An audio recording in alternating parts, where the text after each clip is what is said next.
Bismillahirrahmanirrahim. Assalamu alaikum. Welcome to the third lecture of Management Accounting. आज के lecture में हम बजटिंग को कंटिन्यू करेंगे। लास्ट लेक्चर में हमने बजटिंग स्टार्ट किया था। हमने बजटिंग की डेफिनेशन पढ़ी थी, ये पढ़ा था कि बजट होता क्या है, इसके फीचर्स देखे थे कि बजट के फीचर्स क्या होते हैं, बजट के पर्पस क्या होता है बजट का, इसका बेनिफिट क्या है और पर्पस और बेनिफिट के दरमियान किस तरह से कॉज एंड इफेक्ट रिलेशनशिप है। फिर हमने बजटिंग प्रोसेस पढ़ा था, ये पढ़ा था कि बजटिंग प्रोसेस कितने फेजेस पर मुश्तमिल होता है और किस तरह से डिफरेंट फेजेस में जो है बजट बनता है, अप्रूव होता है, एग्जीक्यूट होता है और फिर उसकी मॉनिटरिंग एंड कंट्रोल का टूल और मॉनिटरिंग एंड कंट्रोल के टूल के तौर पे काम आता है। उसके बाद हमने फोरकास्टिंग पढ़ा था, फोरकास्टिंग की डेफिनेशन पढ़ी थी, टाइप्स पढ़ी थी, फोरकास्टिंग के फीचर्स क्या है ये देखा था। फिर हमने देखा था कि फोरकास्टिंग और बजटिंग में क्या डिफरेंस है, किन बेसिस पर हम इनको एक दूसरे से डिफरेंशिएट कर सकते हैं। फिर हमने देखा था कि बजट को कितनी तरह से क्लासिफाई किया जा सकता है और कौन कौन सी बेसिस हैं जिन पर बजट को क्लासिफाई किया जा सकता है। फिर हमने मास्टर बजट पढ़ा था, master budget, functional budget, master budget क्या होता है, फंक्शनल बजट क्या होता है, इसके कंपोनेंट्स क्या क्या है। उसके बाद हमने मेथड्स ऑफ फोरकास्टिंग पढ़ा था, एक क्वांटिटेटिव मेथड और क्वालिटेटिव मेथड में किस तरह से क्लासिफाई किया जा सकता है और क्वालिटेटिव मेथड में कितनी तरह से फोरकास्टिंग होती है, कौन कौन से मेथड हैं, क्वांटिटेटिव मेथड में कौन कौन से मेथड्स हैं। फिर हमने कुछ एग्जांपल्स देखी थी क्वांटिटेटिव मेथड्स और बजटिंग की, के मूविंग एवरेज कैसे अप्लाई होता है, नैब अप्रोच देखी थी कि नैब अप्रोच क्या है, कैसे अप्लाई होती है।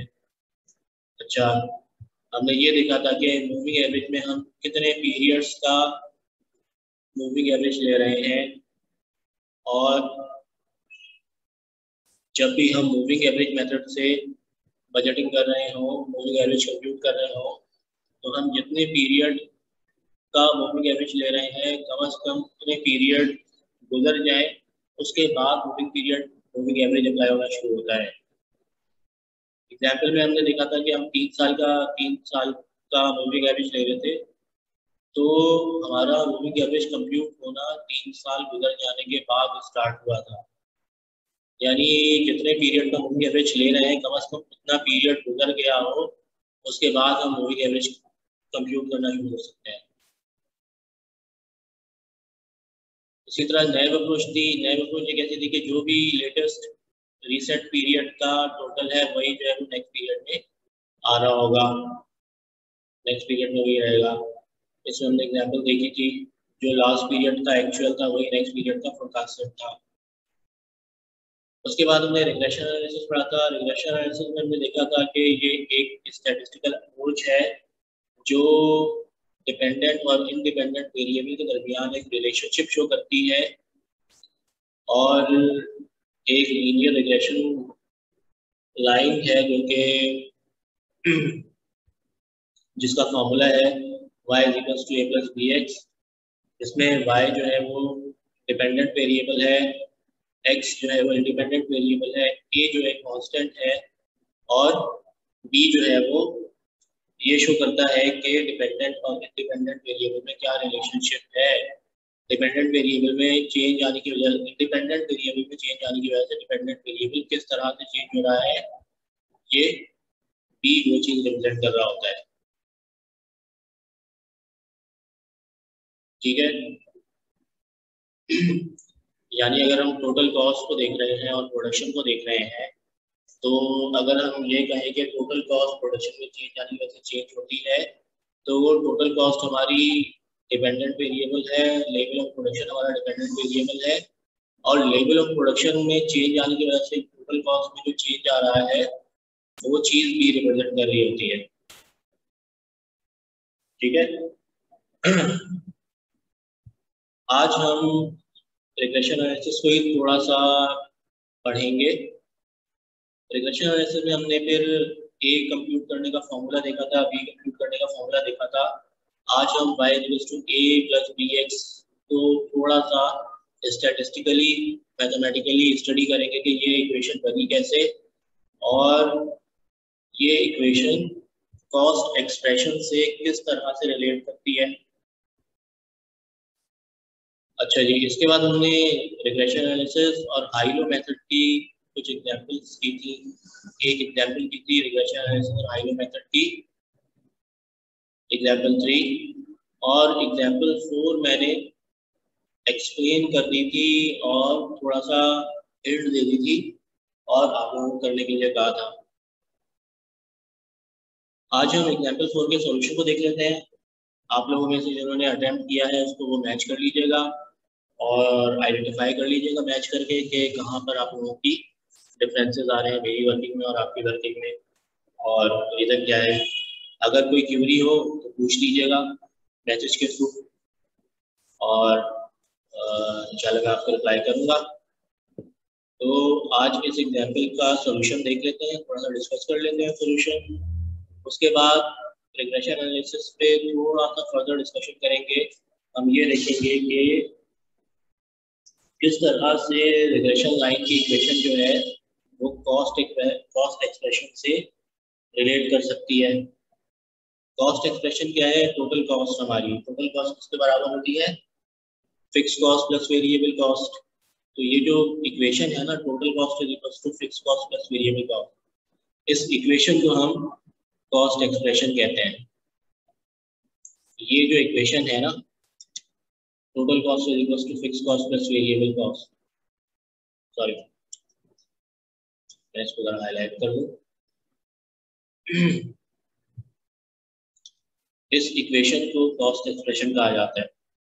तो हम ये देखेंगे कि ये कॉस्ट एक्सप्रेशन किस तरह से रिलेट करती है रिग्रेशन इक्वेशन से, जो कि y = a + bx है।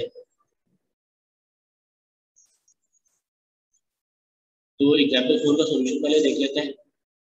हमारे पास एग्जाम्पल थी, इसमें 6 महीने का डाटा दिया हुआ है, सितंबर टू फरवरी, और मुख्तलिफ लेवल्स ऑफ इसमें 2 दिए हुए हैं, आर्ट्स दिए हुए हैं और ओवरऑल कॉस्ट दिए हुए, यानी कि किस तरह से आर्ट्स में चेंजेस आने की वजह से टोटल फैक्ट्री ओवरहेड चेंज हो रहा है। तो यहाँ पर हमने ये डिसाइड किया था कि क्योंकि आर्ट्स में चेंजेस आने की वजह से फैक्ट्री ओवरहेड चेंज हो रहा है, इसलिए लेबर आर्ट्स जो है वो इंडिपेंडेंट वेरिएबल है और टोटल फैक्ट्री ओवरहेड जो है वो वेरिएबल आपका डिपेंडेंट वेरिएबल है। और इसके बाद हमने कहा था कि हमने सबसे पहले डिपेंडेंट और इंडिपेंडेंट वेरिएबल आइडेंटिफाई कर दिए। अब हम आएंगे, हम एक कॉलम बनाने के एक्स वाई का, क्योंकि हमें बी की कैलकुलेशन में एक्स वाई चाहिए, और एक्स स्क्वायर का एक कॉलम बना देंगे, एक्स स्क्वायर का एक कॉलम बना लेंगे, और फिर कंप्यूटेशन करेंगे फर्दर ए और बी को कंप्यूट करने की। और हमने ये कहा था कि क्योंकि ए के फॉर्मूले में बी यूज हो रहा है, ए का फॉर्मूला है N summation Y, B summation Y upon N, और माइनस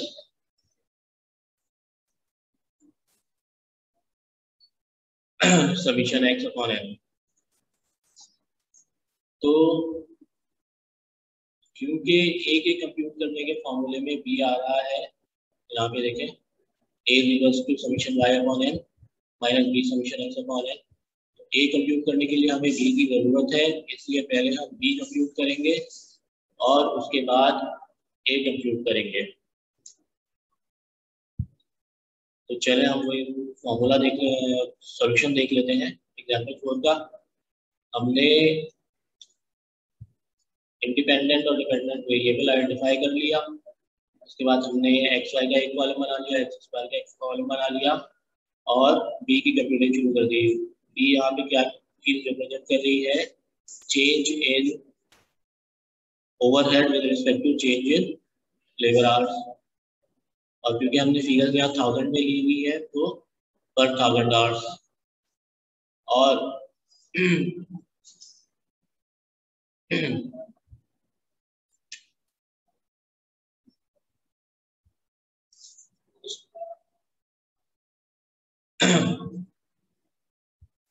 जब हम change in labour hours change in overheads with respect to change in labour hours निकालेंगे तो हमारे पास पर आवर का ओवरहेड आ जाएगा।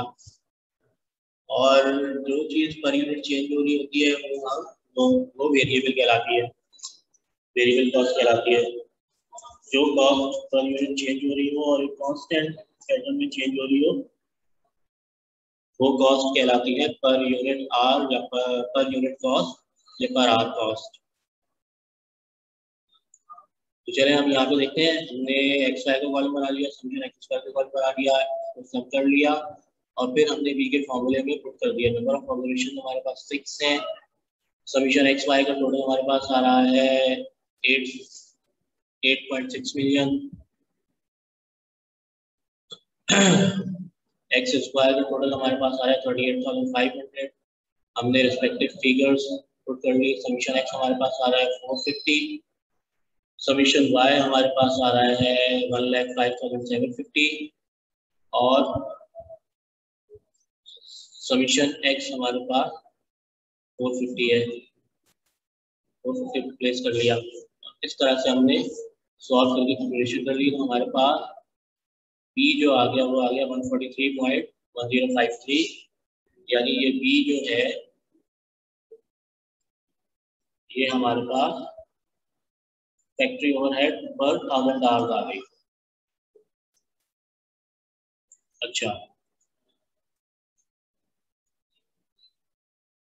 फैक्ट्री ओवरहेड पर 1000 आवर्स आ गई। उसके बाद हमने ए कंप्यूट किया। ए के फॉर्मूले में हमने बी की ये वाली वैल्यू पुट कर देंगे हम 143.5। समीशन वाई हमारे पास यहाँ से आ जाएगा। समीशन एक्स हमारे पास यहाँ से आ जाएगा।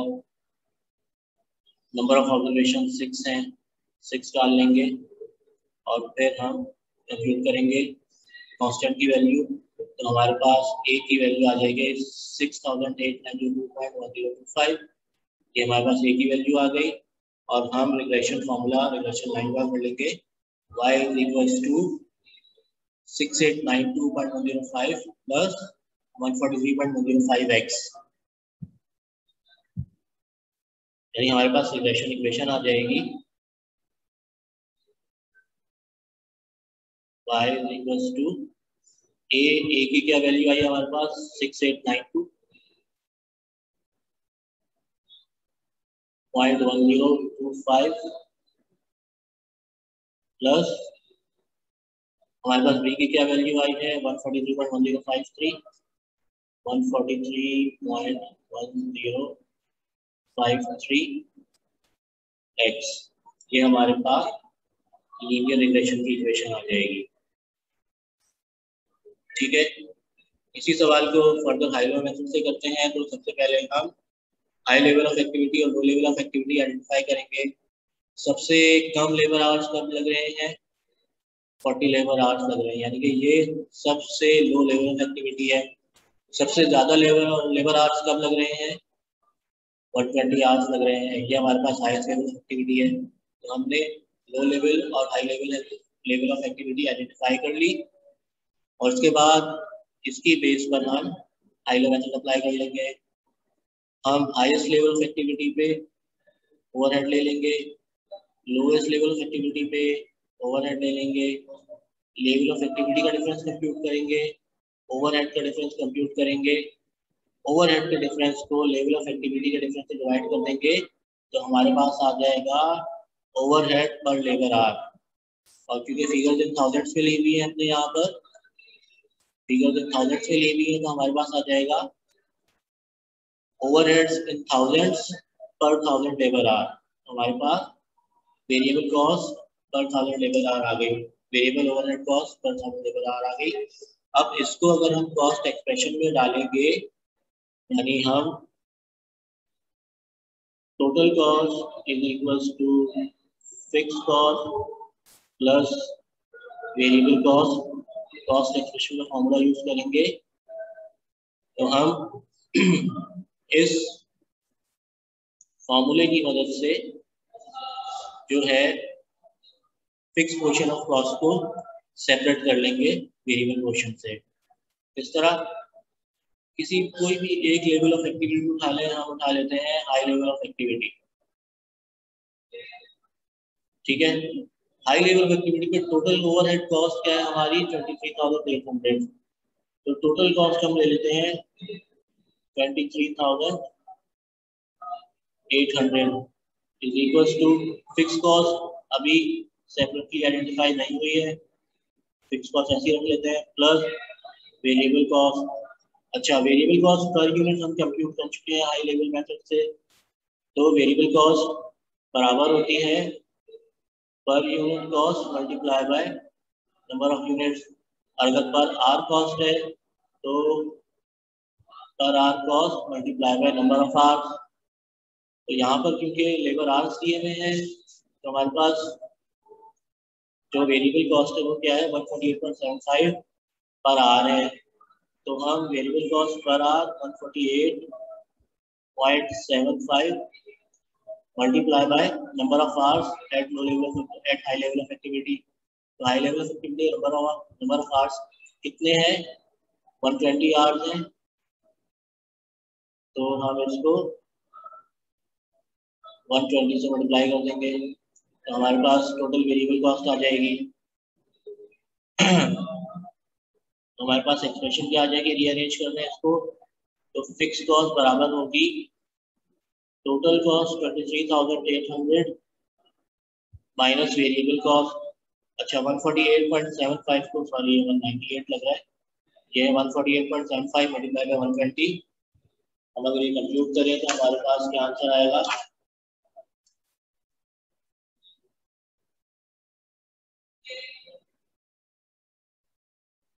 हमारे पास आ जाएगा 17,850।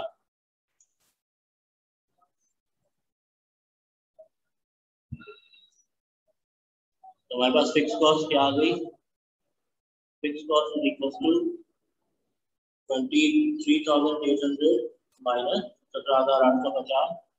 हमारे पास फिक्स कॉस्ट आ गई 5,950। ये हमारे पास आगे का आंसर आ जाएगा, देख लेते हैं क्या देखें। कॉस्ट एक्सप्रेशन यूज किया है, कॉस्ट एक्सप्रेशन में वैल्यूज पुट कर ली। 120 आवर्स पे टोटल कॉस्ट 23,800 थी, 120 आवर्स थे और पर आवर की कॉस्ट थी 148.75 थी, इसको मल्टीप्लाई किया, फिक्स कॉस्ट बराबर है total cost minus variable cost और हमारे पास आंसर आ गया 5,950। यही हमारे पास करा रहा है यहाँ पर, ठीक है। अच्छा, अब हम देखते हैं कि कॉस्ट एक्सप्रेशन लीनियर रिग्रेशन से किस तरह से रिलेट करती है, किस तरह से मिलती जुलती है। मैं यहाँ पे जरा सा व्हाइट बोर्ड शेयर करने की कोशिश करता हूँ और उस पर आपको एक्सप्लेन करता हूँ, ठीक है। अभी मैंने आपको बताया total cost is equal to fix cost plus variable cost होती है, ठीक है, और ये कहलाती है कॉस्ट एक्सप्रेशन।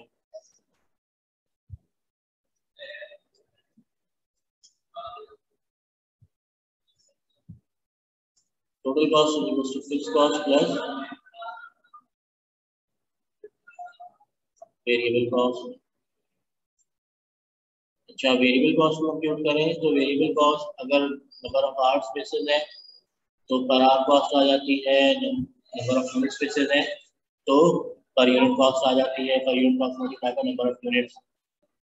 हम अज्यूम करते हैं कि नंबर ऑफ यूनिट्स को लेते हुए चल रहे हैं तो टोटल कॉस्ट बराबर हो जाएगी fix cost plus variable cost per unit multiply by number of units. तो अगर हम देखें तो ये रिग्रेशन लाइन का फॉर्मूला क्या है, y is equals to a plus bx, ठीक है। और a को कंप्यूट करने का फॉर्मूला है summation y upon n minus b summation x upon n, ठीक है।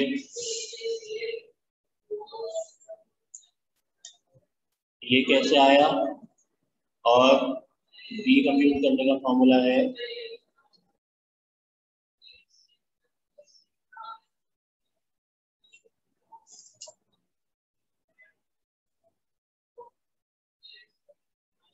b कंप्यूट करने का फॉर्मूला है n summation x y upon n summation x square minus summation x summation Y upon summation x square, ठीक है। अगर इसको हम होल डिवाइडेड बाय कर दें तो ऊपर और नीचे दोनों माइनस आ जाएगा, ठीक है। फॉर्मूला ये है। अब इस रिग्रेशन फॉर्मूले को हम अगर कॉस्ट एक्सप्रेशन से कंप्यूट करें, कंपेयर करें तो ये क्या है, लीनियर रिग्रेशन फॉर्मूले में जो y है ना वो y हमें हमारी टोटल कॉस्ट को रिप्रेजेंट कर रहा है। y डिपेंडेंट है नंबर ऑफ यूनिट्स पे, टोटल कॉस्ट डिपेंडेंट है नंबर ऑफ यूनिट्स पे, तो y जो है वो डिपेंडेंट वेरिएबल है, a जो है वो फिक्स कॉस्ट है। रिग्रेशन लाइन में भी ये कांस्टेंट है, रिग्रेशन लाइन में ये कांस्टेंट होता है। कांस्टेंट किस चीज को शो करता है, जो irrespective of level of activity same रहे, कांस्टेंट रहे। a जो है कांस्टेंट है, a किस चीज को रिप्रेजेंट कर रहा है, फिक्स कॉस्ट को।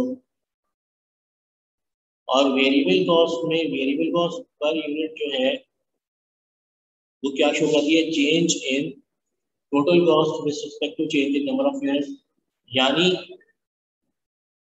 Change in dependent variable with respect to independent variable. Variable cost per unit जो है वो b को रिप्रेजेंट कर रहा है और नंबर ऑफ यूनिट्स जो है वो x को रिप्रेजेंट कर रहे हैं, ठीक है। इस तरह से कॉस्ट एक्सप्रेशन से linear regression analysis, linear regression expression comparable है।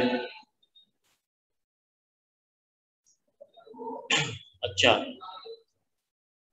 अगर हम कॉस्ट को देखें तो कॉस्ट कितनी तरह की होती है,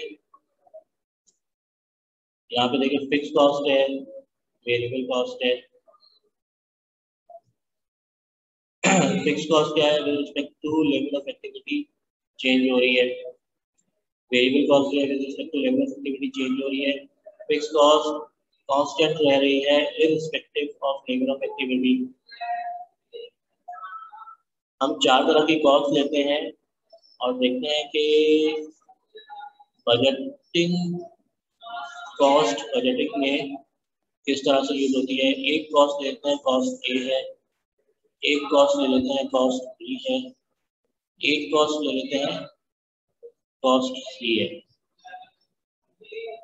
लेवल ऑफ एक्टिविटी ले लेते हैं 1000 यूनिट्स, 2500 यूनिट्स, 4000 यूनिट्स और 5000 यूनिट्स। ठीक है, 4 लेवल ऑफ एक्टिविटी ले लिए। कॉस्ट ए जो है वो 10,000, 10,000, 10,000, 10,000। ठीक है, कॉस्ट ई जो है वो ले लेते हैं 1000 यूनिट्स पे 2000 है, 2500 यूनिट्स पे 5000 है, 4000 यूनिट्स पे 8000 है, 5000 यूनिट्स पे 10,000 है। कॉस्ट सी ले लेते हैं 1000 यूनिट्स पे 7000 है, 2500 यूनिट्स पे 10,000 है, 4000 यूनिट्स पे 13,000 है और 5000 यूनिट्स पर 15,000 है। जनाब कॉस्ट ए जो है हमारी वो कैसी कॉस्ट है? कॉस्ट ए हमारी फिक्स कॉस्ट है। हमने ये आइडेंटिफाई कैसे किया कि ये फिक्स कॉस्ट है? ये irrespective of number of units, 1000, 2500, 4000, 5000, ये सेम रह रही है, कांस्टेंट है। कॉस्ट ए जो है वो है हमारी फिक्स कॉस्ट। कॉस्ट बी को ले लें तो 1000 यूनिट्स पर 2000 है, 25 यूनिट्स पे 5000 है, 4000 यूनिट्स पे 8000 है, 5000 यूनिट्स पे 10,000 है। तो ये कैसी कॉस्ट है हमारी? ये फिक्स कॉस्ट तो नहीं है हमारी, ये चेंज हो रही है with respect to change in number of units. तो ये कैसी कॉस्ट है, ये आइडेंटिफाई करने के लिए हम इसको नंबर ऑफ यूनिट से डिवाइड करते हैं। तो 2000 को 1000 से डिवाइड किया तो हमारे पास आंसर आ गया 2। ठीक है, 5000 को 25 से डिवाइड किया हमारे पास आंसर आ गया 2। 8000 को 4000 से डिवाइड किया हमारे पास आंसर क्या आया 2। 10,000 को 5000 से डिवाइड किया हमारे पास क्या आंसर आया 2। अच्छा जी, तो यानी हमें ये पता लग गया कि ये फिक्स कॉस्ट तो नहीं है क्योंकि ये चेंज हो रही है with respect to level of activity. ठीक है, और क्योंकि ये कांस्टेंट रेशियो में चेंज हो रही है यानी कि कॉस्ट पर यूनिट सेम रह रही है, इसका मतलब है कि ये प्योरली वेरिएबल कॉस्ट है। हम अगर फिक्स कॉस्ट और वेरिएबल कॉस्ट की कैरेक्टरिस्टिक्स को पढ़ें तो फिक्स कॉस्ट की कैरेक्टरिस्टिक्स क्या है?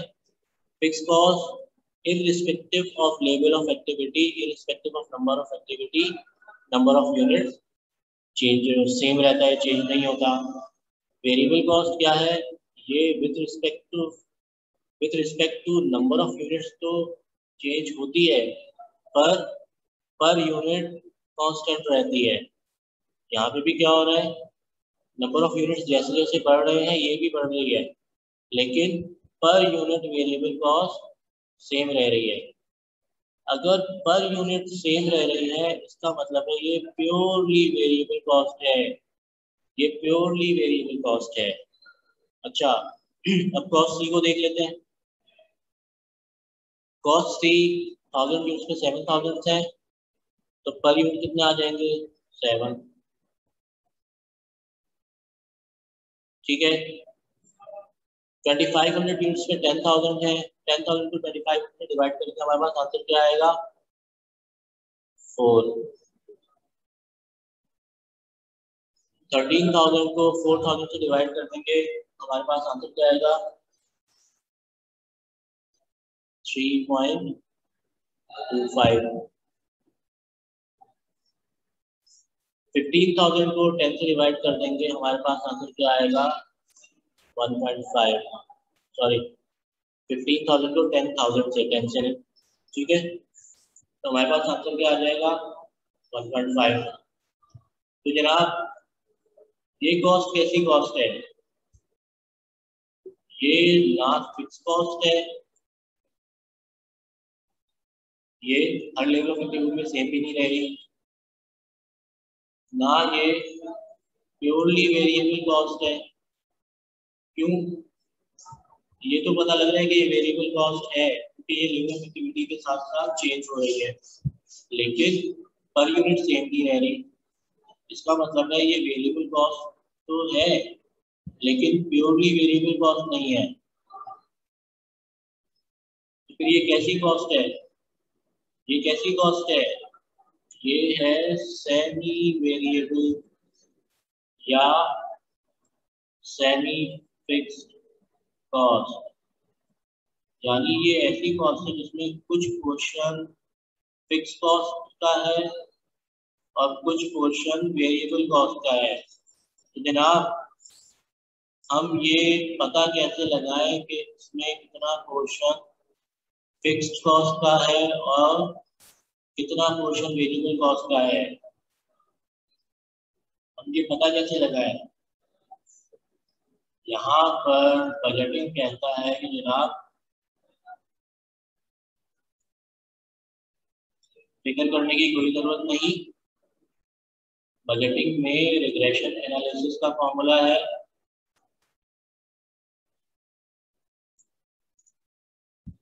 रिग्रेशन लाइन का फॉर्मूला है और आईनो मेथड है। इनको यूज करके आप सेमी वेरिएबल के फिक्स और वेरिएबल पोर्शन को सेपरेट कर सकते हैं और यही हम इन एग्जाम्पल्स में कर रहे थे जो हमने एग्जाम्पल 3 और 4 डिस्कस की। जनाब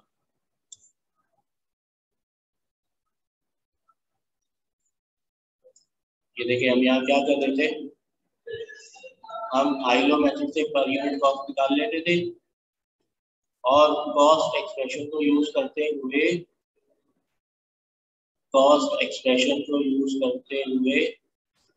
हम फिक्स पोर्शन और वेरिएबल पोर्शन को अलग कर लेते थे। टोटल कॉस्ट में से पर यूनिट कॉस्ट कंप्यूट करने के बाद हम लेवल ऑफ एक्टिविटी, किसी भी लेवल ऑफ एक्टिविटी के लिए टोटल वेरिएबल कॉस्ट निकाल लेते थे और फिर टोटल कॉस्ट में से उस वेरिएबल कॉस्ट को माइनस कर लेते थे तो हमारे पास fix portion of semi variable cost separate होके आ जाता था। यानी टोटल कॉस्ट 23,800 में फिक्स पोर्शन कितना है 5,900, वो सेपरेट आउट हो जाता था और रिमेनिंग पोर्शन हमारा वेरिएबल कॉस्ट होता था। तो जनाब बजटिंग हमारे लिए मतलब कहाँ हेल्पफुल होती है? बजटिंग हमारे लिए वहाँ हेल्पफुल होती है जहाँ पर फिक्स कॉस्ट और वेरिएबल कॉस्ट को सेमी वेरिएबल कॉस्ट में से सेपरेट आउट करना हो, वहाँ पर हमारी बजटिंग काम आती है, वहाँ पर रिग्रेशन एनालिसिस और आईनो मेथड काम आता है। ठीक है, अच्छा अभी हमने कॉस्ट को डिस्कस करते हुए एबीसी कॉस्ट को डिस्कस कर रहे थे, उसमें हमने ये बताया था कि fix cost irrespective of level of activity same रहती है, चेंज नहीं होती, और variable cost with respect to level of activity change नहीं होती है लेकिन पर यूनिट कांस्टेंट रहती है। अब यहाँ पे एक सवाल पैदा होता है कि सर क्या फिक्स कॉस्ट हमेशा सेम रहेगी? जनाब under normal circumstances regular production में सेम रहेगी, लेकिन अगर किसी चीज की डिमांड इतनी बढ़ जाती है कि वो आपकी प्रोडक्शन कैपेसिटी से इंक्रीज हो जाए और आपको उस डिमांड को मीट करने के लिए अपनी प्रोडक्शन कैपेसिटी बढ़ाने के लिए नया प्लांट परचेज करना पड़े, आपको कैपिटल एक्सपेंडिचर करना पड़े, तो उस सूरत में फिक्स कॉस्ट बढ़ जाती है, ठीक है। लेकिन उस सूरत में क्या होता है,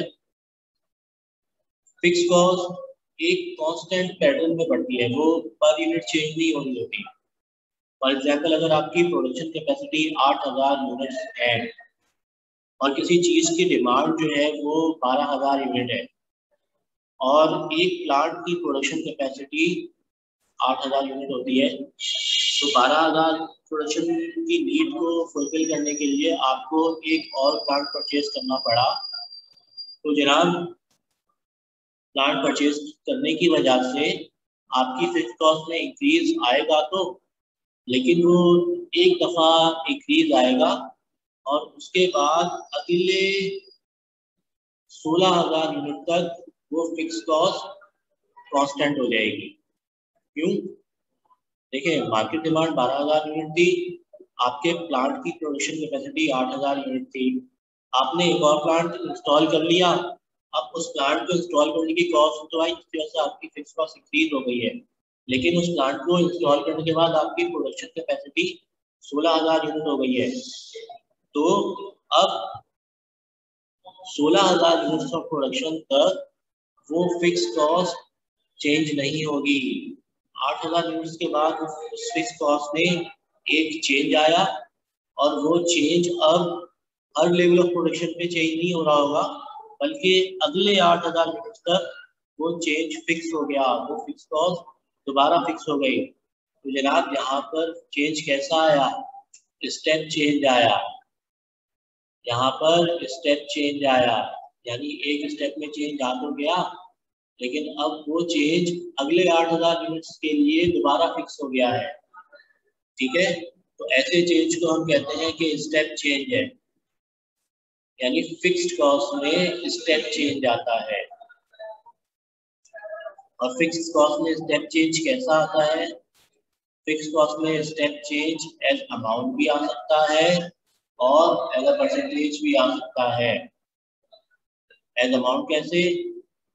आपने कहा कि जनाब 8000 यूनिट तक हमारी फिक्स कॉस्ट सेम है, अगर 8000 यूनिट से हम ज़्यादा प्रोड्यूस करेंगे तो फिक्स कॉस्ट में 4000 रुपए का इंक्रीज आ जाएगा। यहाँ पर फिक्स कॉस्ट में कैसा चेंज है? यहाँ पर फिक्स कॉस्ट में चेंज जो है वो अमाउंट का है, इन टर्म्स ऑफ अमाउंट चेंज हो रहा है। दूसरी तरफ आप कहते हैं कि 8000 यूनिट्स ऑफ प्रोडक्शन बना रहे हैं, अगर यूनिट्स ऑफ प्रोडक्शन 8000 यूनिट से एक्सीड करेंगे तो फिक्स्ड कॉस्ट में 20% इंक्रीज आ जाएगा। यहाँ पर इंक्रीज कैसा है? यहाँ पर इंक्रीज परसेंटेज में है, यहाँ पर इंक्रीज अमाउंट में नहीं है, यहाँ पर इंक्रीज परसेंटेज में है। तो जनाब, फिक्स कॉस्ट में स्टेप चेंजेस कितनी तरह के आ सकते हैं?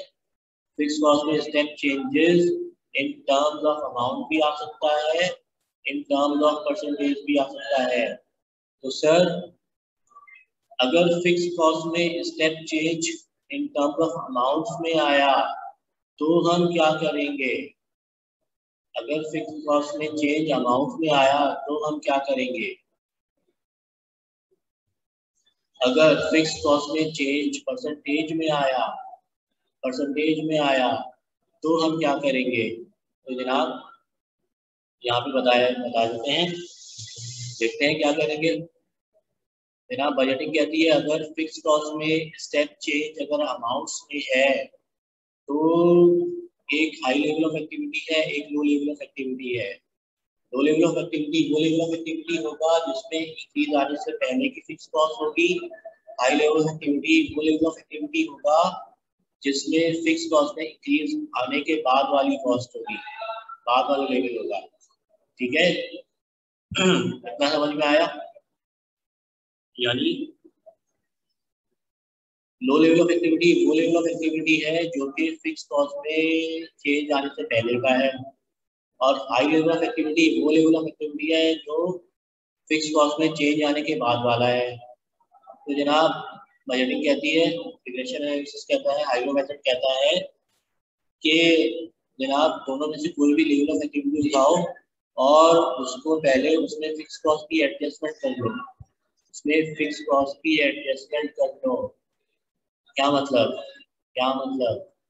यानी अगर 6000 यूनिट्स पे हमारी फिक्स कॉस्ट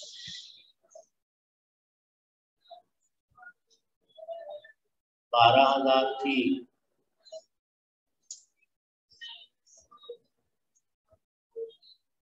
और 8,000 से ज्यादा प्रोडक्शन होने पर फिक्स कॉस्ट में 4,000 रुपए का इंक्रीज आ जाएगा। 8,000 से प्रोडक्शन इंक्रीज हो गई तो हमारे पास फिक्स कॉस्ट में 4,000 का इंक्रीज आ जाएगा। फॉर एग्जाम्पल हमारी प्रोडक्शन हो गई 10,000 यूनिट्स। 10,000 यूनिट्स पर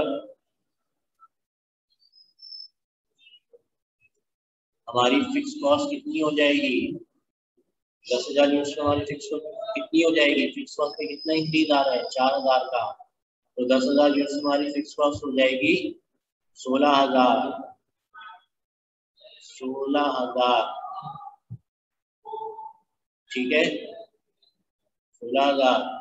तो हाइलो मेथड क्या कहता है? हाइलो मेथड कहता है किसी भी लेवल ऑफ एक्टिविटी को फिक्स कॉस्ट के लिए एडजस्ट करना। यानी कि अगर हाई लेवल ऑफ एक्टिविटी उठा रहे हो उसमें फिक्स कॉस्ट में जो चेंज आया है, फिक्स कॉस्ट में जो इंक्रीज आया है उसकी एडजस्टमेंट कर लो, यानी वो इंक्रीज हटा दो।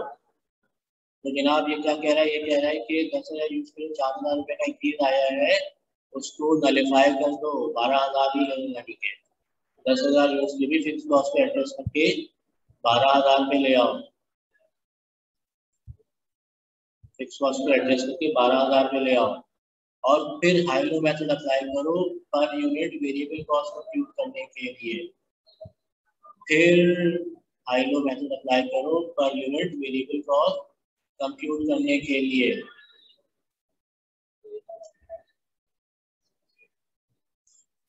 ठीक है, हाइलो मेथड अप्लाई करो पर यूनिट वेरिएबल कॉस्ट कंप्यूट करने के लिए। फिर जो पर यूनिट कॉस्ट आई है ना उसको कॉस्ट एक्सप्रेशन में डालकर फिक्स कॉस्ट कंप्यूट कर लो। टोटल कॉस्ट हमारे पास अवेलेबल होती है। ठीक है, टोटल कॉस्ट हमारे पास अवेलेबल होती है। हमने फिक्स कॉस्ट में एडजस्टमेंट की, पहले तो पर यूनिट कॉस्ट निकाल ली। अब उस पर यूनिट कॉस्ट को यूज करते हुए कॉस्ट एक्सप्रेशन में यूज करो। यानी कॉस्ट एक्सप्रेशन हमारे पास क्या है? Total cost is equal to fix cost plus variable cost. Per unit variable cost और लेवल ऑफ एक्टिविटी गिवन होता है हमें, उसको सब्स्टिट्यूट करके फिक्स कॉस्ट कंप्यूट कर लो। उसके बाद हाई लेवल ऑफ एक्टिविटी पर रिग्रेशन इक्वेशन बना लो। लो लेवल ऑफ एक्टिविटी पर रिग्रेशन इक्वेशन बना लो। Considering the increase of 4,000 rupees in unit cost. Considering the increase of 4,000 rupees in unit cost. ठीक है जनाब, step change of fix cost in amount को हम example से समझते हैं, थोड़ा सा बेहतर तरीके से समझ में आ जाएगा। यहाँ पर देखते हैं लेवल ऑफ एक्टिविटी दिया हुआ है हमें 22,000 यूनिट्स और 17,000 यूनिट्स, और हमें कहा जा रहा है कि अगर प्रोडक्शन 19,000 यूनिट से एक्सीड कर गई तो हमारी फिक्स कॉस्ट में 15,000 रुपए का इजाफा हो जाएगा। अगर प्रोडक्शन 19,000 यूनिट से एक्सीड कर गई तो हमारी फिक्स कॉस्ट में 15,000 रुपए का इजाफा हो जाएगा। ठीक है, दो लेवल ऑफ एक्टिविटी दिया हुआ है, 22,000 unit of production, 17,000 unit of production. अच्छा जी, सबसे पहले तो हम ये आइडेंटिफाई करें कि इसमें हाई लेवल ऑफ एक्टिविटी क्या है और लो लेवल ऑफ एक्टिविटी क्या है। जनाब 22,000 यूनिट जो है ये हमारा हाई लेवल ऑफ एक्टिविटी है, 17,000 यूनिट जो है हमारा लो लेवल ऑफ एक्टिविटी है। जनाब हमने स्टेप में क्या पढ़ा? अगर step change in fix cost amounts में है तो सबसे पहले तो कॉस्ट में, टोटल कॉस्ट में फिक्स कॉस्ट के चेंज के इफेक्ट की एडजस्टमेंट कर दो। ठीक है, इसका क्या मतलब? यानी अगर हम हाई लेवल ऑफ एक्टिविटी को बेस बना कर सॉल्व करने जा रहे हैं तो हाई लेवल ऑफ एक्टिविटी पे जो टोटल कॉस्ट है 195,000, उसमें से फिक्स कॉस्ट के इंक्रीज को माइनस कर लो फिक्स कॉस्ट के इंक्रीज को माइनस कर लो, हमारे पास एडजस्टमेंट करने के बाद हाई लेवल ऑफ एक्टिविटी की टोटल कॉस्ट क्या आ गई 180,000 आ गई हमारे पास एडजस्टेड टोटल कॉस्ट। उसके बाद क्या कहता है कि कॉस्ट एक्सप्रेशन को यूज करते हुए फिक्स कॉस्ट कंप्यूट कर लो, कॉस्ट एक्सप्रेशन को यूज करते हुए फिक्स कॉस्ट हमारे पास टोटल कॉस्ट आ गई। अब कह रहे हैं एडजस्टमेंट के बाद हाईलो मेथड यूज करते हुए वेरिएबल कॉस्ट पर यूनिट निकाल लो। तो जनाब हम इस शेड्यूल को दोबारा बनाए तो हमारे पास हाई लेवल ऑफ एक्टिविटी पर 22,000 यूनिट्स ऑफ प्रोडक्शन है और एडजस्टेड टोटल कॉस्ट हमारे पास 180,000 है। लो लेवल ऑफ एक्टिविटी पर हमारे पास 17,000 यूनिट्स ऑफ प्रोडक्शन है और टोटल कॉस्ट हमारे पास 165,000 है। तो जनाब टोटल कॉस्ट में चेंज कितना आ रहा है, टोटल कॉस्ट में चेंज कितना आ रहा है 180 में से 165 माइनस करें तो हमारे पास क्या आंसर आएगा, हमारे पास आंसर आएगा टोटल कॉस्ट में 15,000 रुपए का चेंज आ रहा है। अब जनाब प्रोडक्शन में कितना चेंज आ रहा है, नंबर ऑफ यूनिट्स में कितना चेंज आ रहा है, 22 में से 70,000 माइनस करेंगे तो हमारे पास 5,000 यूनिट्स आ जाएंगे। या चेंज इन कॉस्ट को चेंज इन यूनिट से डिवाइड कर दें, 15,000 को 5,000 से डिवाइड कर दें, हमारे पास आंसर क्या आएगा, हमारे पास 3 आ जाएगा आंसर। तो हमारे पास पर यूनिट कॉस्ट आ गई, वेरिएबल कॉस्ट पर यूनिट आ गई। जनाब हमने 2 स्टेप्स कर लिए, हमने एडजस्टमेंट की फिक्स कॉस्ट की यूनिट कॉस्ट चेंज, उसके बाद हमने variable cost per unit compute कर लिया। अगला स्टेप कहता है कि वेरिएबल कॉस्ट पर यूनिट को कॉस्ट एक्सप्रेशन में सब्स्टिट्यूट करो और फिक्स कॉस्ट टोटल कॉस्ट में से फिक्स कॉस्ट को सेपरेट आउट करना। ठीक है, इसको देख लेते हैं, मैं इरेज कर लेता हूँ। हमारे पास पर यूनिट वेरिएबल कॉस्ट आ गई है ₹3, तो इसको मैं एक जगह लिख लेता हूँ 3 पर यूनिट। ठीक है, ये हमारे पास यहाँ आ गई थी, इसमें मैंने नोट कर लिया। अब ये वर्किंग में इरेज करने जा रहा हूँ इसलिए मैंने 3 को यहाँ पे नोट कर लिया है। ठीक है, अब कॉस्ट एक्सप्रेशन यूज करते हुए टोटल कॉस्ट में से वेरिएबल कॉस्ट माइनस करके फिक्स कॉस्ट निकालेंगे।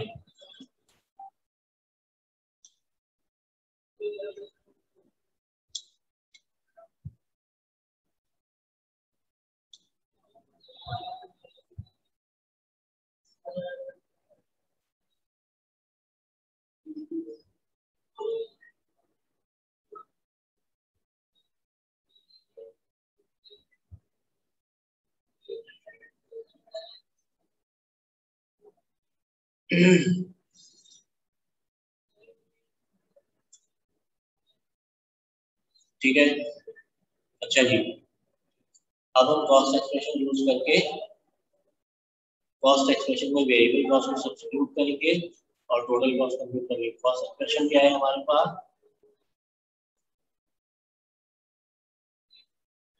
Total cost is equals to fix cost plus variable cost.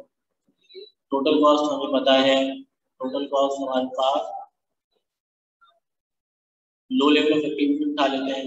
Total cost low level of activity की क्या है हमारे पास 165,000। अच्छा जी, यहाँ पे जरूरी नहीं है लो लेवल ऑफ एक्टिविटी का, आप हाई लेवल ऑफ एक्टिविटी भी बना सकते हैं। यानी किसी भी लेवल ऑफ एक्टिविटी पे कॉस्ट एक्सप्रेशन को यूज करके हम फिक्स कॉस्ट सेपरेट आउट कर लेंगे टोटल कॉस्ट में से। फिक्स कॉस्ट अभी सेपरेट होकर आई नहीं है।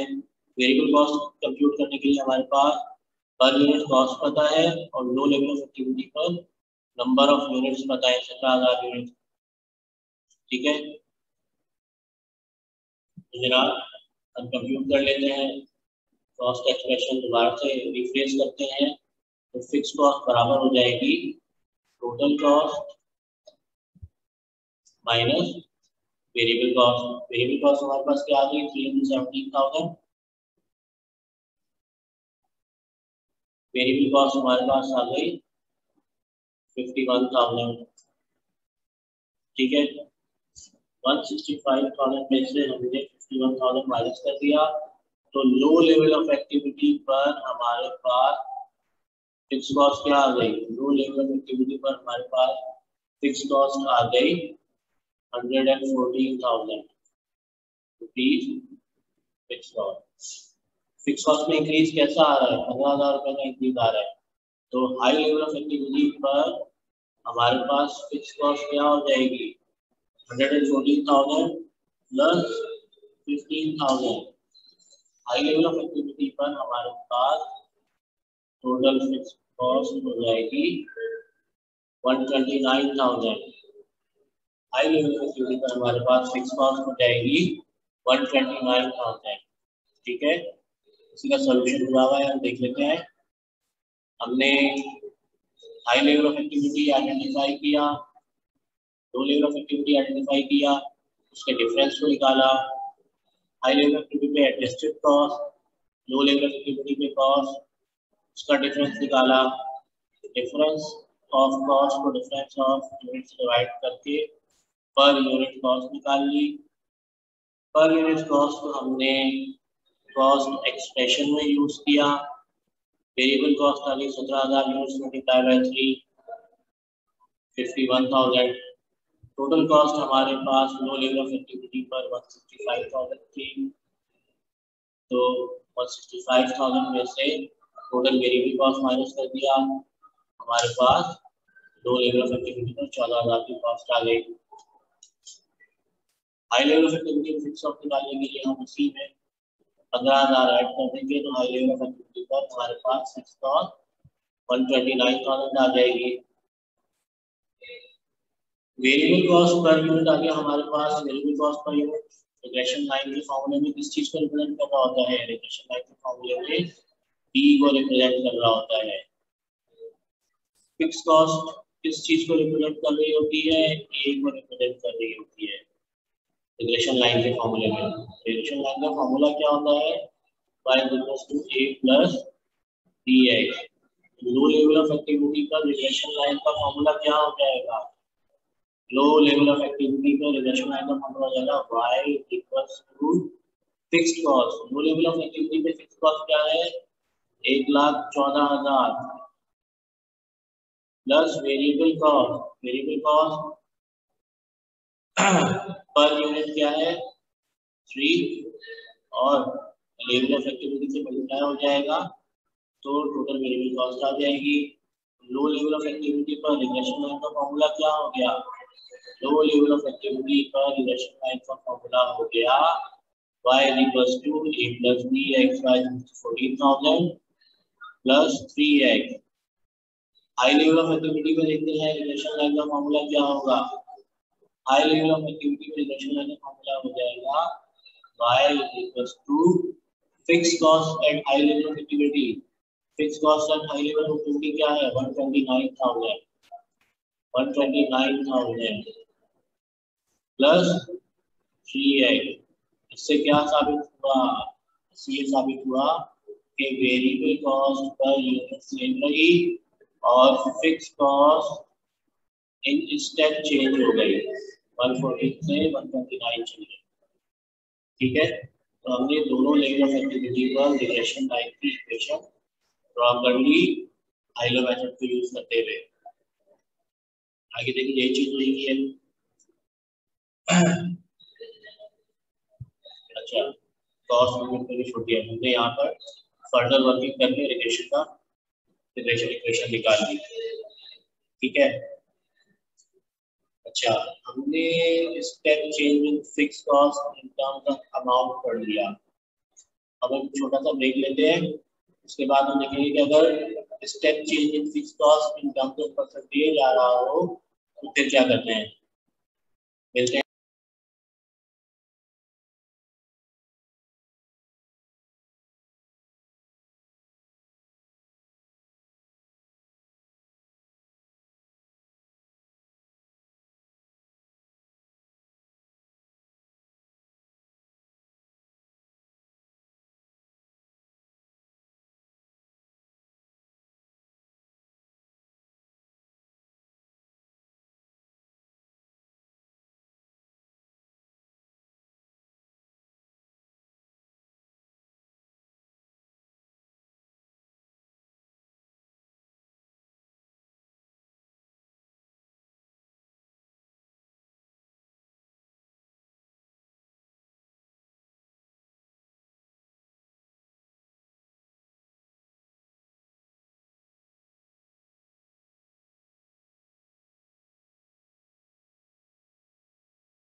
चलें जी, कंटिन्यू करते हैं।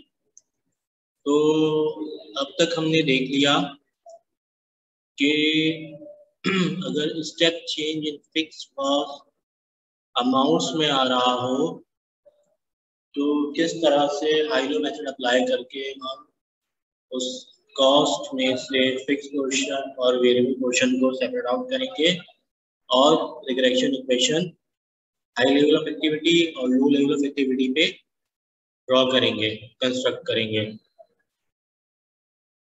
अब हम देख लेते हैं कि step change in fix cost अगर as a percentage of cost आ रहा है तो हम क्या करेंगे।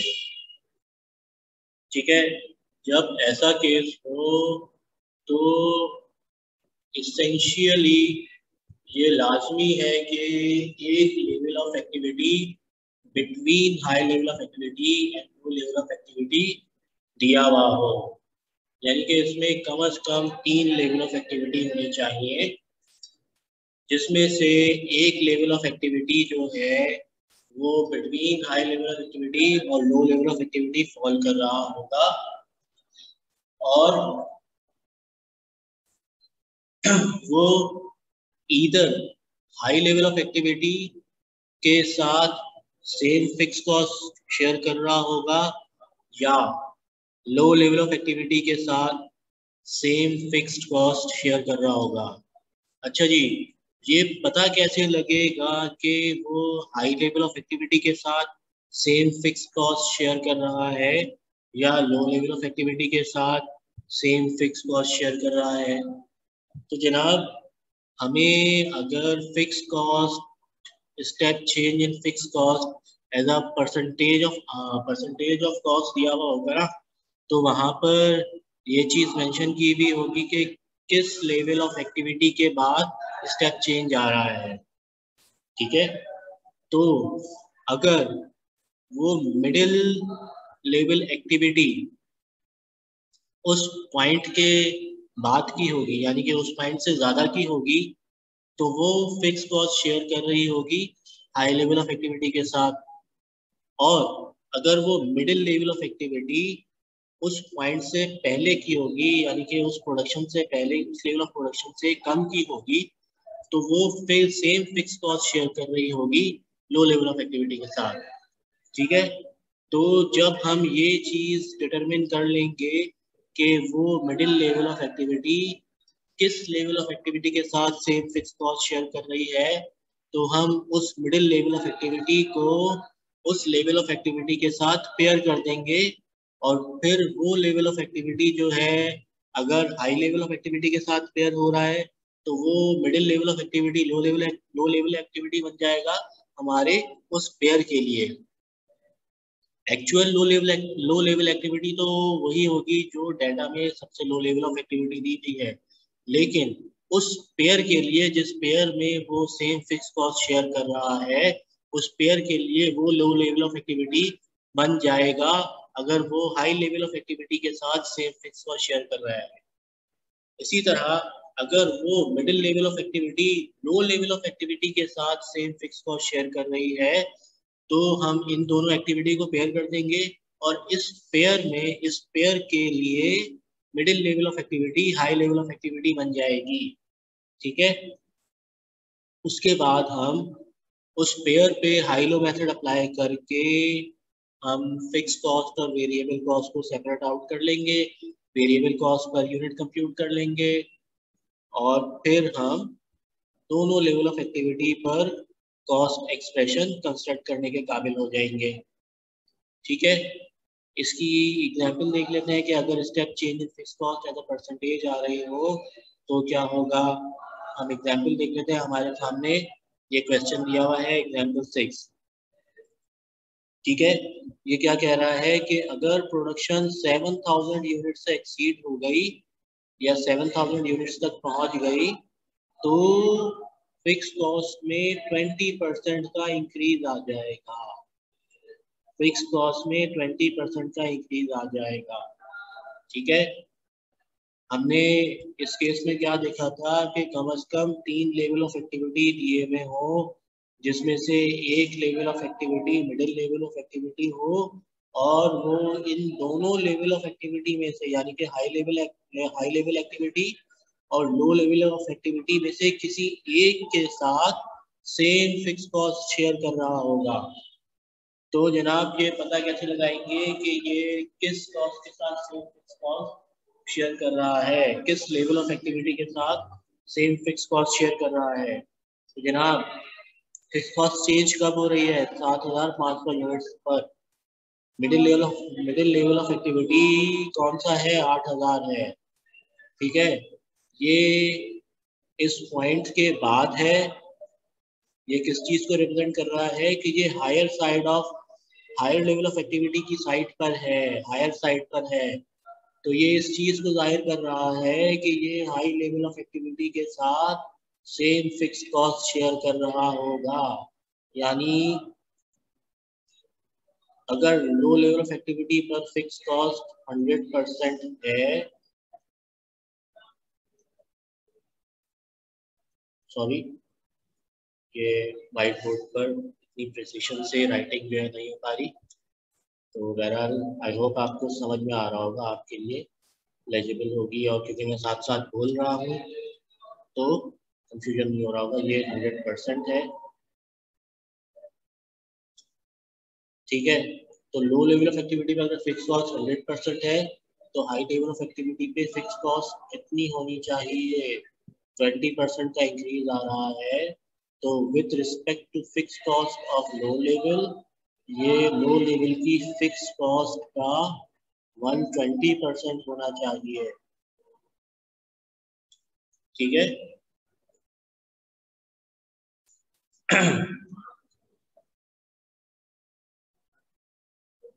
क्लियर है यहाँ तक? ठीक है, तो अब हम देखते हैं कि इस डेटा में actual low level of activity ये है, actual high level of activity ये है। लेकिन गिवन पेयर में लो लेवल ऑफ एक्टिविटी 8,000 यूनिट्स हो जाएगी। इसको मैं एल नॉट से शेयर कर देता हूँ, क्योंकि ये actual low level of activity नहीं है, बल्कि हम जिस पेयर को हाई लो मेथड अप्लाई करने के लिए यूज करने वाले हैं, उस पेयर के लिए 8,000 यूनिट्स जो है वो लो लेवल ऑफ एक्टिविटी है। ठीक है, तो अब हाई लो मेथड इस्तेमाल करके वेरिएबल कॉस्ट पर यूनिट निकाल लेते हैं। ठीक है, high level of activity production कितनी है? 11,000 units. Low level of activity for given pair production कितनी है? 8,000 यूनिट्स। चेंज कितने का है? 3,000 यूनिट्स का। ठीक है, हाई लेवल ऑफ एक्टिविटी पे टोटल कॉस्ट कितनी है? 276,000। हाई लेवल ऑफ एक्टिविटी पर टोटल कॉस्ट है 276,000, और गिवन पेयर में, चोजन पेयर में लो लेवल ऑफ एक्टिविटी पर टोटल कॉस्ट कितनी है? 240,000। 240,000 ले लेते हैं।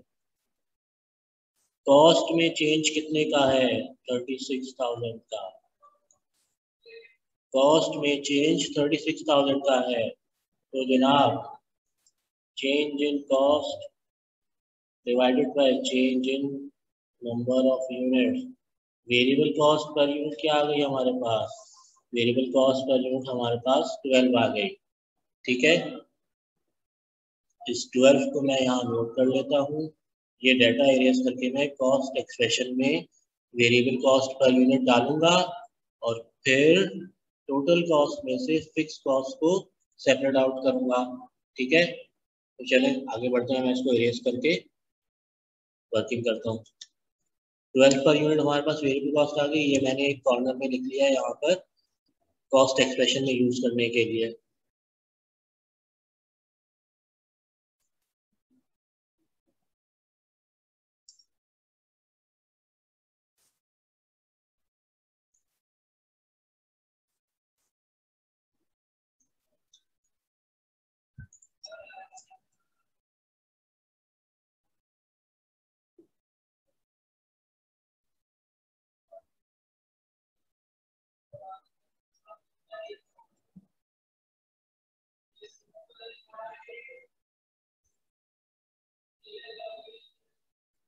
ठीक है। ये अब हम कॉस्ट एक्सप्रेशन में यूज करते हैं, वेरिएबल कॉस्ट पर यूनिट को कॉस्ट एक्सप्रेशन में सब्स्टिट्यूट करेंगे और टोटल कॉस्ट में से फिक्स कॉस्ट के पोर्शन को सेपरेट आउट कर लेंगे।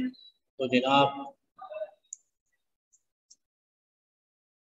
चलेंगे, हमारे पास कॉस्ट एक्सप्रेशन क्या है, total cost is equal to fix cost plus variable cost. कोई भी लेवल ऑफ एक्टिविटी उठा लें और उस पर इस कॉस्ट एक्सप्रेशन को अप्लाई कर दें, तो जनाब इस पेयर में लो level of activity high level of activity उठा लेते हैं। चलें, हाई लेवल ऑफ एक्टिविटी पे टोटल कॉस्ट कितनी है, 276,000। इस 276,000 में, सॉरी मैंने प्लस का साइन लगा दिया, इज इक्वल टू का साइन आएगा, देन अगेन मैं पहले लेता हूँ। ठीक है, इस 276,000 में फिक्स पोर्शन कितना है हमें नहीं पता, फिक्स कॉस्ट हमने ऐसी एफसी लिख दिया। वेरिएबल कॉस्ट 11,000 यूनिट्स पे कितना होगा, हमने variable cost per unit compute कर लिया था, हम इसको 11,000 यूनिट से मल्टीप्लाई करके वेरिएबल कॉस्ट एट 11,000 यूनिट्स निकाल सकते हैं, eight high level of activity निकाल सकते हैं। ठीक है, तो हमारे पास इस इक्वेशन को रिप्लेस कर देते हैं, फिक्स कॉस्ट बराबर है total cost at high level of activity minus total variable cost 11,000 into 12। हमारे पास total cost high level of activity पर क्या आ जाएगी,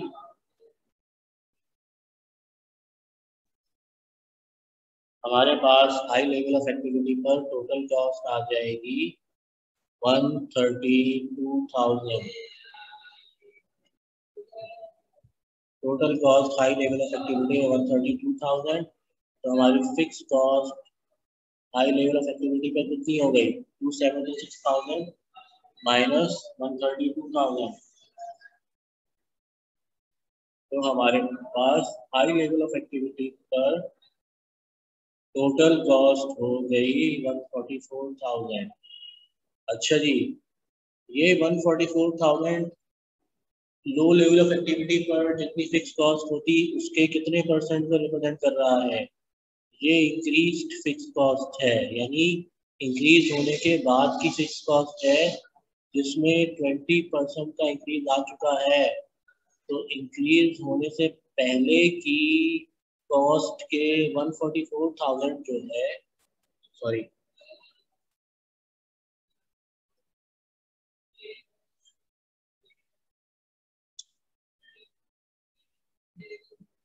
ये 144,000 जो है वो 20% इंक्रीज होने के बाद आया है, यानी कि ये इंक्रीज होने से पहले की फिक्स कॉस्ट के 120% को रिप्रेजेंट कर रहा है।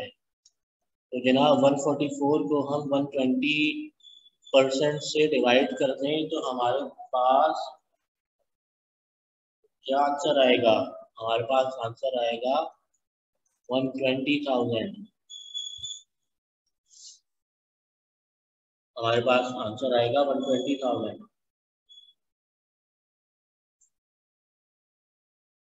ठीक है, यानी स्टेप चेंज आने से पहले फिक्स कॉस्ट 140 आने के बाद, सॉरी स्टेप चेंज आने के बाद फिक्स कॉस्ट 144,000 हो जाएगी और स्टेप चेंज आने से पहले की फिक्स कॉस्ट 120,000 हो जाएगी। तो जनाब हमारे पास original low level of activity क्या था, 5,000 units. Original low level of activity 5,000 units था और पेयर करने के बाद हमारे पास पेयर का low level of activity 8,000 units था। तो जनाब हम original low level of activity पर रिग्रेशन लाइन की इक्वेशन ड्रॉ करें तो वो क्या बनेगी, y equals to a, a constant है, ए कांस्टेंट है, ए फिक्स कॉस्ट है, y is equals to, sorry मैं इसको इरेज करके दोबारा करता हूँ,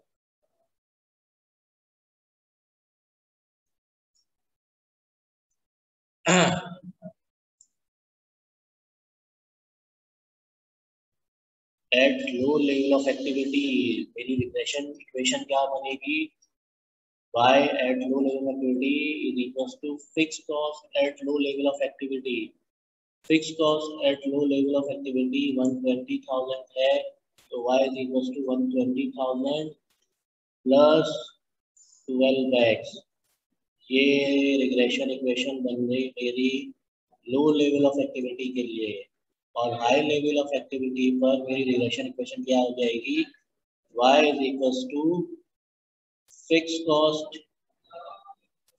cost at high level of activity 144,000 plus 12x. ये इक्वेशन बन जाएगी, ये रिग्रेशन इक्वेशन बन जाएगी मेरी हाई लेवल ऑफ एक्टिविटी के लिए। ये इक्वेशन बन गई मेरी लो लेवल ऑफ एक्टिविटी के लिए, ये इक्वेशन बन गई मेरी हाई लेवल ऑफ एक्टिविटी के लिए। आगे देखते हैं जनाब, यही सोल्यूशन हुआ है इसका। हमने middle level of activity pair बनाया और मिडिल एक्टिविटी पेयर के लिए लो लेवल ऑफ एक्टिविटी बन गई। ये हाई लेवल ऑफ एक्टिविटी था, इसको यूज करते हुए हमने पर यूनिट वेरिएबल कॉस्ट यूज कर ली। फिर हमने कॉस्ट एक्सप्रेशन यूज किया। कॉस्ट एक्सप्रेशन के फॉर्मूला को फिक्स कॉस्ट कंप्यूट करने के लिए होल्ड किया। टोटल फिक्स कॉस्ट हमें पता थी लो लेवल ऑफ एक्टिविटी पे, हमने total fix cost low level of activity में पुट कर दी। हमारे पास पर यूनिट कॉस्ट पता थी, पर यूनिट कॉस्ट उसमें डाल ली। हमें लेवल ऑफ एक्टिविटी पता था, हमने लेवल ऑफ एक्टिविटी डाल लिया 8000 यूनिट्स, और 8000 यूनिट्स पर टोटल वेरिएबल कॉस्ट आ गई। टोटल कॉस्ट में से total variable cost at 8000 units हमने माइनस कर दिया, तो हमारे पास fix cost at high level of activity आ गई। Fix cost at high level of activity आ गई। उसके बाद हमने, अगर हमारे पास fix cost at high level of activity आ गई, तो ये लो लेवल ऑफ एक्टिविटी की फिक्स कॉस्ट के 120% को रिप्रेजेंट कर रही है। इसको 120 से डिवाइड किया तो हमारे पास 120,000 आ गया, जो कि फिक्स कॉस्ट है eight low level of activity. ठीक है, और इन दोनों को यूज करते हुए हमने, ठीक है, fix cost at low level of activity आ गई, और इन दोनों को यूज करते हुए हमने रिग्रेशन लाइन ड्रॉ कर दी बोथ लेवल ऑफ एक्टिविटी के लिए।